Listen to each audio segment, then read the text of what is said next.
കാരണം ഇനി വളരെ സവിശേഷമായൊരു ജില്ലയിലേക്ക് പോവുകയാണ് വയനാട്. ഞാൻ സവിശേഷം എന്ന് പറയാൻ കാരണം വയനാട്ടിൽ 3 നിയമസഭാ സീറ്റുകളേ ഉള്ളൂ. പക്ഷേ ഈ തെരഞ്ഞെടുപ്പിൽ തന്നെ മുഴുവനായി ചർച്ചയായ നിരവധി രാഷ്ട്രീയ വിഷയങ്ങളുടെ പ്രഭവ കേന്ദ്രം എന്ന് പറയുന്നത് വയനാടായിരുന്നു. നമുക്ക് തൽക്കാലം ആദ്യം വയനാട്ടിലെ കക്ഷി നില എന്ന് നോക്കാം. അതിനുശേഷം വയനാട്ടിലെ രാഷ്ട്രീയം എന്ന് ചർച്ച ചെയ്യാം. 3 മണ്ഡലങ്ങൾ, അതിൽ ഒരു മണ്ഡലം മാനന്തവാടി LDFിൻ്റെ മണ്ഡലമാണ്. ബാക്കി 2 മണ്ഡലങ്ങൾ കൽപ്പറ്റയും സുൽത്താൻ ബത്തേരിയും, രണ്ടും UDFിൻ്റെ മണ്ഡലങ്ങളാണ്, രണ്ടും കോൺഗ്രസിൻ്റെ മണ്ഡലങ്ങളാണ്. ഇതാണ് വയനാടിൻ്റെ രാഷ്ട്രീയ ചിത്രം. പരമ്പരാഗതമായ ഒരു UDF ശക്തി കേന്ദ്രം എന്ന് നമുക്ക് വയനാടിനെ വിശേഷിപ്പിക്കുകയും ചെയ്യാം. M കമൽ വയനാടുമായി ബന്ധപ്പെട്ട വിവരങ്ങൾ നൽകാനുണ്ട്. കമൽ, വയനാട് ഒരു UDF ശക്തി കേന്ദ്രമാണ്. ലോക്സഭാ തെരഞ്ഞെടുപ്പിൻ്റെയൊക്കെ വോട്ടിംഗ് പാറ്റേൺ നോക്കിയാൽ അത് അതിഭയങ്കരമായ അഡ്വാൻറ്റേജ് UDFിന് കൊടുക്കുന്ന ജില്ലയുമാണ്. പക്ഷേ മാനന്തവാടി LDFിൻ്റെ സിറ്റിംഗ് സീറ്റാണ്. കൽപ്പറ്റ ഓൾട്ടർനേറ്റ് ഇയേഴ്സിൽ LDF ജയിക്കാറുള്ള സീറ്റാണ്. ഇത്തവണ നിരവധി രാഷ്ട്രീയ വിവാദങ്ങൾ.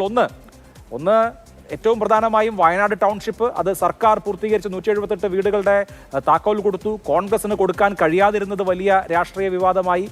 കോൺഗ്രസ് നേതാക്കളുടെ NM വിജയന്റെ ആത്മഹത്യയും തുടർന്നുള്ള സംഭവ വികാസങ്ങളും ബത്തേരി മണ്ഡലത്തിൽ അലയൊലികൾ ഉണ്ടാക്കുന്നുണ്ട്. സിറ്റിംഗ് MLAക്കെതിരെയുള്ള ചില പ്രശ്നങ്ങൾ ഉണ്ടായിട്ടുണ്ട്. ഇങ്ങനെ രാഷ്ട്രീയ കേരളം ആകെ ശ്രദ്ധിക്കുന്ന നിരവധി വിഷയങ്ങളുടെ പ്രഭവ കേന്ദ്രം എന്നൊരു പ്രത്യേകത വയനാടിനെ സംബന്ധിച്ചുണ്ട്.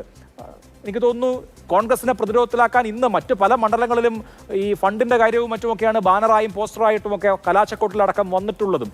ഈ വിഷയങ്ങളൊക്കെ വയനാട്ടിൽ എന്തെങ്കിലും ചലനം സൃഷ്ടിച്ചിട്ടുണ്ടോ? അഭിലാഷ് പറഞ്ഞത് ശരിയാണ്.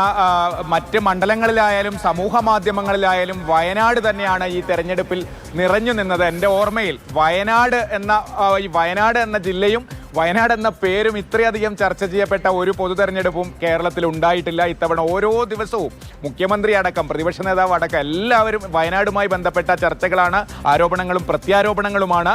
പക്ഷേ അത് വയനാട്ടിൽ എത്രത്തോളം അത് ഈ തെരഞ്ഞെടുപ്പ് ഫലത്തെ സ്വാധീനിക്കും എന്നൊരു കാര്യമുണ്ട്. കാരണം കൽപ്പറ്റ മണ്ഡലത്തിലാണ് ഈ ദുരന്തമുണ്ടായതും അതുപോലെ പുനരധിവാസ പദ്ധതിയുള്ളതും. പക്ഷേ ദുരന്ത സമയത്തൊക്കെ സിറ്റിംഗ് MLA ആയിരുന്ന T സിദ്ദിഖ് അതിൽ ഇടപെട്ട രീതിയൊക്കെ എല്ലാവർക്കും അറിയാവുന്നതാണ്. അതുകൊണ്ട് തന്നെ സിദ്ദിഖിനെ സംബന്ധിച്ച് അത് പ്രതികൂലമാകാൻ സാധ്യതയില്ല എന്നാണ് UDF ക്യാമ്പ് പറയുന്നത്. അതൊരു തരത്തിലും സിദ്ദിഖിനെ ബാധിക്കില്ല, അത് സിദ്ദിഖിന് പോസിറ്റീവാണ് എന്ന് പറയുന്നു. എന്തായാലും ഈ 3 മണ്ഡലങ്ങളും അഭിലാഷ് പറഞ്ഞതുപോലെ UDFിൻ്റെ ശക്തി കേന്ദ്രങ്ങളാണ്. പഞ്ചായത്ത് തെരഞ്ഞെടുപ്പ് എടുത്താലും ലോക്സഭാ തെരഞ്ഞെടുപ്പ് എടുത്താലും ഒക്കെ രാഷ്ട്രീയമായി വലിയ മേൽക്കൈ UDFിനുണ്ട്. പക്ഷേ അതിൽ നിയമസഭാ തെരഞ്ഞെടുപ്പ് വരുമ്പോൾ ചില മാറ്റങ്ങൾ സംഭവിക്കാറുണ്ട്. മാനന്തവാടിയെ സംബന്ധിച്ചിടത്തോളം മാനന്തവാടിയിൽ 2016 OR കേളു 1300ഓളം വോട്ടുകൾക്ക് കഷ്ടിച്ച് കടന്നുകൂടിയതാണ്. പക്ഷേ അദ്ദേഹത്തിൻ്റെ ജനപ്രീതി കൊണ്ട് അദ്ദേഹം 2ാം അംഗത്തിൽ 9000-ലധികം വോട്ടിൻ്റെ ഭൂരിപക്ഷം നേടി. ഇത്തവണയും അദ്ദേഹത്തിന് മണ്ഡലത്തിൽ വ്യക്തിപരമായി വലിയ സ്വീകാര്യതയുണ്ട്. ഒരു നെഗറ്റീവും അദ്ദേഹത്തെ സംബന്ധിച്ച് പറയാനില്ല. പക്ഷേ UDF പറയുന്നത് രാഷ്ട്രീയ വോട്ടുകൾ കൊണ്ട് കേളുവിൻ്റെ ജനപ്രീതിയെ മറികടക്കുമെന്നാണ്. രാഷ്ട്രീയമായി UDFിന് വലിയ മേൽക്കോയ്മ അവിടെയുണ്ട്. മാത്രമല്ല ഉഷാ വിജയൻ എന്ന സ്ഥാനാർത്ഥിയിലൂടെ ഒരു മത്സരം നടക്കുന്നു എന്ന പ്രതീതി ഉണ്ടാക്കാനും UDFിന് മാനന്തവാടിയിൽ കഴിഞ്ഞിട്ടുണ്ട്. അതുകൊണ്ട് മാനന്തവാടിയിൽ വലിയൊരു രീതിയിലുള്ള മത്സരം നടക്കുന്നു എന്നുള്ളത് തന്നെയാണ് അവസാന ഘട്ടത്തിലുള്ള ഒരു ചിത്രം. കൽപ്പറ്റയെ സംബന്ധിച്ച് അഭിലാഷ് പറഞ്ഞതുപോലെ ഓൾട്ടർനേറ്റീവായി കഴിഞ്ഞ 4 തെരഞ്ഞെടുപ്പിൽ LDFിനെയും UDFിനെയും മാറി ജയിപ്പിച്ച മണ്ഡലമാണ്. കഴിഞ്ഞ തവണ സിദ്ദിഖിൻ്റെ ഭൂരിപക്ഷം 5000 വോട്ടുകളാണ്. പക്ഷേ UDF അവകാശപ്പെടുന്നത് 5 വർഷം കൊണ്ട് സിദ്ദിഖ് ഉണ്ടായ പ്രവർത്തനങ്ങൾ, സിദ്ദിഖിൻ്റെ ജനപ്രീതി ഒക്കെ വലിയ രീതിയിൽ അദ്ദേഹത്തിൻ്റെ ഭൂരിപക്ഷം വർദ്ധിപ്പിക്കുമെന്നാണ്. LDFിനെ സംബന്ധിച്ചിടത്തോളം രാഷ്ട്രീയ വോട്ടുകൾ, ഈ ദുരന്തവുമായി ബന്ധപ്പെട്ട വിഷയങ്ങൾ, ശ്രുതിയുടെ വീട് ഉൾപ്പെടെ LDF ചർച്ചയാക്കിയതാണ്. LDFിൻ്റെ സ്ഥാനാർത്ഥി അനിൽകുമാർ തോട്ടം മേഖലയിൽ വലിയ സ്വാധീനമുള്ള ആളാണ്. അതൊക്കെ പറഞ്ഞാണ് LDF പറയുന്നത്. LDFിൻ്റെ നേതാക്കൾ ഇന്ന് പറയുന്നത് ഒപ്പത്തിനൊപ്പം ഞങ്ങൾ ഉണ്ട് എന്ന് തന്നെയാണ് കൽപ്പറ്റയെ സംബന്ധിച്ച് പറയുന്നത്.